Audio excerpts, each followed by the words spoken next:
జరిగిన పరిస్థితి అందరికీ కూడా తెలిసిందే.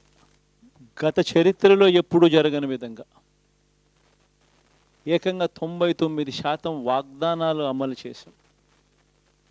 ఎప్పుడు జరగలేదు ఆంధ్ర రాష్ట్ర చరిత్రలో కానీ దేశ చరిత్రలో కానీ ఈ మాదిరిగా మేనిఫెస్టో అన్నది ఒక పవిత్ర గ్రంథంగా భావించి అదొక బైబిల్ గాను, అదొక ఖురాన్ గాను, అదొక భగవద్గీత గాను భావిస్తూ టిక్కు పెట్టమని చెప్పి ప్రతి ఇంటికి పంపించి టిక్కు పెట్టమని చెప్పి ప్రతి అడుగుతూ ఆ ప్రతి అక్క చెల్లెమ్మల ఆశీస్సులు తీసుకుంటూ ఆ ఇంట్లో ఉన్న అవ్వాతాతల దీవెనలు తీసుకుంటూ ఏ రోజు కూడా ఈ మాదిరిగా బటన్లు నొక్కడం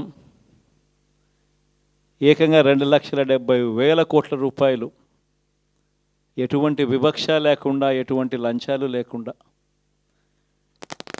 ఏ నెలలో ఏమిస్తామో అని ముందే చెప్పి క్యాలెండర్ ప్రకటించి ఆ నెలలో అది తప్పకుండా ప్రతి సంవత్సరం తూచా తప్పకుండా ప్రతి సంవత్సరం అది జరిగేట్టుగా చేస్తూ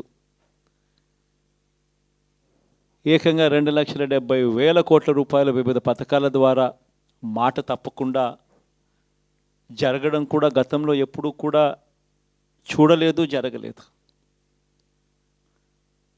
ఇవన్నీ కూడా నేను ఏదైతే చెప్తా ఉన్నానో ఇవన్నీ ఎప్పుడూ చూడని మార్పులు,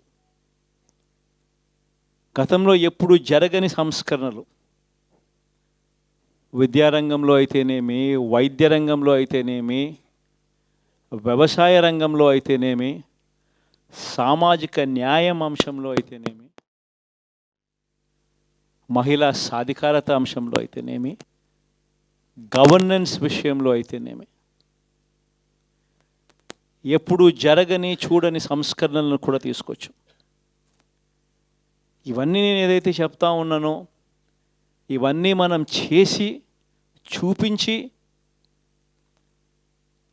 ప్రజల మన్ననలు పొందిన తర్వాతే ఎన్నికలకు వెళ్ళాం. ఎన్నికల్లో ఏమైందో తెలీదు. 5 సంవత్సరాలు కళ్ళు మూసుకుంటే సార్ అయిపోయింది. 5 సంవత్సరాలు మళ్ళీ 2024 నుంచి 2029 కూడా అదే మాదిరిగానే కళ్ళు మూసుకుంటే 2029 కూడా కళ్ళు మూసుకుంటే వచ్చేస్తుంది. ఇవి మనం గుర్తుపెట్టుకోవాల్సిన అంశం ఏమిటి అని అంటే సినిమాలో ఓన్లీ ఫస్ట్ హాఫ్ మాత్రమే అయ్యింది. గతంలో కూడా ఇదే మాదిరిగా పరిస్థితులు ఉన్నప్పుడు కూడా మనం ఏ మాదిరిగా పైకి లేచాము అన్నది కూడా మీ అందరికీ తెలిసిన విషయాలే. నేను ఒక్కటే మీ అందరికీ చెప్తా ఉన్నా, ప్రజల్లో ఈరోజు మనం చేసిన మంచి ఉంది. ఇంటింటికి మనం చేసిన మంచి ఇంకా బ్రతికే ఉంది. ప్రజల్లో ఈరోజు మనం చేసిన పాలన మీద విశ్వసనీయత అనే పదానికి అర్థం ఈ రోజుకి కూడా ప్రజల్లో ఉంది. గడప గడపకు మనం చేసిన మంచి ఇంకా ప్రజల్లో బతికే ఉంది. మరి ఇవన్నీ ఉన్నప్పుడు మళ్ళీ మనం లేయడం కూడా తథ్యం. కాకపోతే కొంచెం టైం పడుతుంది, ఆ టైం ఇవ్వాలి. ఆ టైం ఇచ్చినప్పుడు, అది జరిగినప్పుడు, పాపాలు పండినప్పుడు ఖచ్చితంగా మళ్ళీ మనం పైకి లేస్తాం. ఈ విషయం ప్రతి ఒక్కరం కూడా గుర్తుపెట్టుకోవాలి. ఎందుకు ఈ మాట కూడా చెప్తా ఉన్నానంటే రాజకీయాలలో అన్నిటికన్నా ముఖ్యమైన అంశం క్యారెక్టర్, విలువలు, విశ్వసనీయత.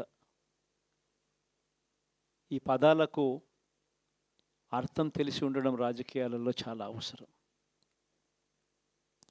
రాజకీయం అంటే ఎల్లవేళలా అధికారమే కాదు. అధికారంలో లేనప్పుడు కష్టాలు ఖచ్చితంగా వస్తాయి. కానీ ఖచ్చితంగా కష్టాలు వచ్చినప్పుడు మనం ఖచ్చితంగా ఏ రకంగా రియాక్ట్ అవుతామన్నది మన చేతుల్లో ఉంది. విలువలు, విశ్వసనీయత లేని మనిషిగా రాజకీయాలు చేద్దామా, లేదా కష్టాలు వచ్చినప్పుడు ఆ కష్టాలను ఎదుర్కొని హుందాగా నిలబడుతూ మళ్ళీ 5 సంవత్సరాలు కళ్ళు మూసుకుంటే 5 సంవత్సరాలు అయిపోతాయి, మళ్ళీ 5 సంవత్సరాల తర్వాత మన పాలన వస్తుంది, మన ప్రభుత్వం వస్తుంది, అప్పుడు మళ్ళీ మనమే ఆందోళన ఎక్కుతామన్నది కూడా గుర్తుపెట్టుకొని అడుగులు వేస్తామా అన్నది మనలో ప్రతి ఒక్కరూ కూడా ఆలోచన చేసుకోవాలి. ఇదే మన ప్రభుత్వం అధికారంలో ఉన్నప్పుడు కులం చూడలేదు, మతం చూడలేదు, ప్రాంతం చూడలేదు, రాజకీయాలు చూడలేదు. చివరికి ఏ పార్టీకి ఎవరు ఓటు వేశారు అన్నది కూడా చూడకుండా ప్రతి పథకము కూడా డోర్ డెలివరీ చేయించాం మనం. అర్హత మాత్రమే ప్రామాణికంగా తీసుకొని ప్రతి పథకము, ప్రతి మంచి కూడా ప్రతి ఇంటికి డోర్ డెలివరీ చేయించాం. అలా ప్రతి మంచి, ప్రతి పథకము డోర్ డెలివరీ చేసిన ప్రభుత్వం మనదైతే, పాలన మందైతే, ఈరోజు కేవలం వాళ్ళ పార్టీకి ఓటు వేయలేదు అని మాత్రమే, ఓటుకు వేయకపోవడమే పాపం అన్నట్టుగా ఈరోజు రావణ కాష్టం సృష్టిస్తూ ఉన్నారు, విధ్వంసం చేస్తూ ఉన్నారు, ఆస్తులు నష్టం చేస్తున్నారు, కొడతా ఉన్నారు, అవమానిస్తూ ఉన్నారు. ఇవన్నీ శిశుపాలుని పాపాల్లో భాగాలుగా ఇవన్నీ అప్పుడే పాపాలు మొదలయ్యాయి. ఒకవైపున మనమేమో మనకు ఓటు వేయకపోయినా కానీ ఏ రోజు కూడా డిస్క్రిమినేషన్ చూడలేదు.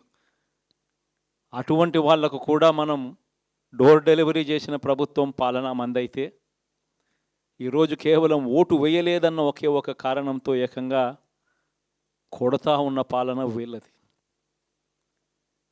ఈ పాపం ఊరికే పోదు. రెండవ పాపం చంద్రబాబుది కూడా అప్పుడే పండింది. బహుశా కేంద్రం ఈ రకమైన కేంద్రంలో ఈ రకమైన పరిస్థితులు బహుశా ఎప్పుడు ఉండిండవేమో.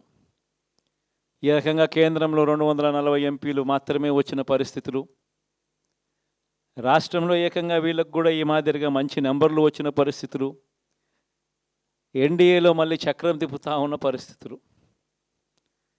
ఇలాంటి పరిస్థితుల్లో కూడా ప్రత్యేక హోదాను అడక్కపోవడం చంద్రబాబు చేసిన మరో పాపానికి కూడా మరో నాంది. ఇలాంటి పరిస్థితుల్లో కూడా ప్రత్యేక హోదా మనం అడిగి తెచ్చుకోలేకపోతే రాష్ట్రంలో ఏ ఒక్క యువకుడు కూడా క్షమించడు చంద్రబాబు నాయుడు. మనం కొంచెం ఈ పాపాలు పండేదాకా మనం గట్టిగా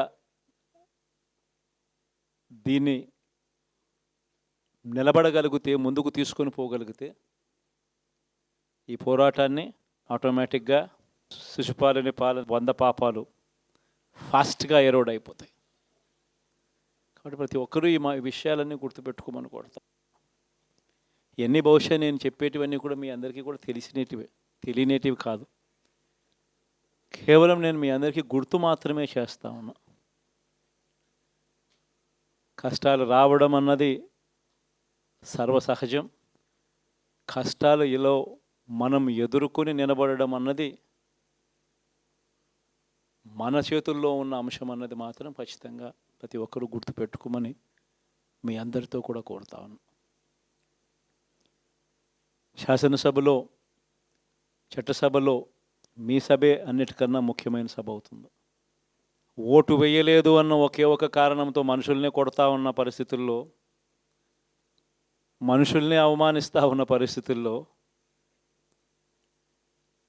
మనుషుల్నే బలవంతంగా ఆస్తి నష్టం చేస్తూ ఉన్న పరిస్థితుల్లో ఇక ప్రతిపక్షం ఉన్నది ఒకటే ఒక పార్టీ, ఆ పార్టీకి అవకాశం ఇవ్వాలా అన్న కనీస నైతిక విలువలు వాళ్ళు పాటిస్తారన్న నమ్మకం నాకైతే లేదు. కాబట్టి మీరు చేయాల్సిన పాత్ర గొప్పది, చాలా ఉంది అన్నది మాత్రం గుర్తుపెట్టుకోండి. రాబోయే రోజుల్లో యాక్టివిటీ లెవెల్స్ అనేది ఆటోమేటిక్లీ పెరుగుతాయి. రాష్ట్ర వ్యాప్తంగా ఉన్న కార్యకర్తలందరినీ ఎవరినైతే వాళ్ళు ఇబ్బందులు పెట్టారో ఖచ్చితంగా వాళ్ళందరికీ మనోధైర్యం ఇస్తూ వాళ్ళ గ్రామాలకు వెళ్ళి వాళ్ళకు తోడుగా ఉండే చేసే కార్యక్రమాలు జరుగుతాయి. రాబోయే రోజుల్లో ఇంకా టైం గడిచే కొద్దీ ప్రజల్లోకి వెళ్ళే కార్యక్రమాలు ఇంకా ముమ్మరం అవుతూ పోతాయి. చివరికి ప్రజల్లోనే ఉంటాం. ప్రజలతో కలిసి పోరాడే కార్యక్రమం వేగంగా టైం గడిచే కొద్దీ మనము వేగంగా అడుగులు ముందుకు వేస్తాం. ఒకటి మీ అందరికీ చెప్తా ఉన్నా, ఏకంగా 14 నెలలు పాదయాత్రలు చేశాం. ఆ వయసు ఈ రోజుటికి నాకుంది. ఆ సత్తువ ఈ రోజుటికి నాకుంది. కాబట్టి మీరు మాత్రం ప్రతి ఒక్కరూ గుర్తుపెట్టుకోండి, ఆ టైం వచ్చేదాకా మీ పాత్ర చాలా కీలకం. ప్రతి ఒక్కరూ ఈ విషయాన్ని మాత్రం గుర్తుపెట్టుకొని మీ అందరితో కూడా సవినయంగా వేడుకుంటా ఉన్నాను.